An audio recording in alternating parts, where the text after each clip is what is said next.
He puka puka I tuhia e tētahi kuia, hei whakanui I ngā mahi whakaharahara a tōna tūpuna Pākehā, I moira I tētahi o ngā puhi ariki o te ātiawa ki te tauihu o te waka a Māui. He mea whakarewa ke tēnei puka puka hou ki te motu, I roto I tētahi o ngā whare karakia tawhito o motu eka. Tēnei te whakawhetai ki a koe te kaihango ngā mea katoa. Mo tēnei taonga ko haitia mai nei te whae o papatūni. He karakia hei whakapai te puka puka whakamahara I tāhia e Nola Easdale, mo tētahi kairuri whenua rongonui o mua ki aia. I'd intended to write about Robert Park because he was my favourite surveyor when I wrote the surveyor's book.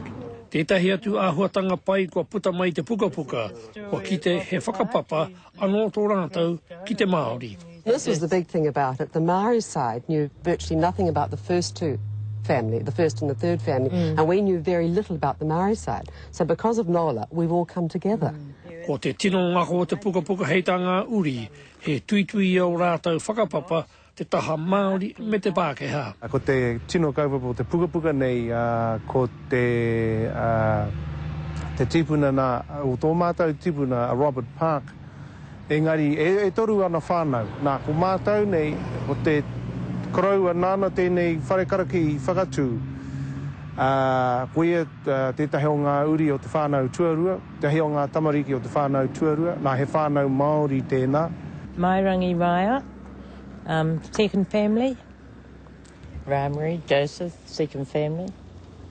Heather Murchison, the third family. And Tim Park, second family. I'm Robert Park. I'm the great-grandson of Robert Park. Ko te kianga uri o Robert Park, aha ko e toru ke ngā wāhine a tō rātou tupuna, kua kotahi rātou I naenei, I raro I te maru o tēnei puka puka. Joe Glenn, Te Karere.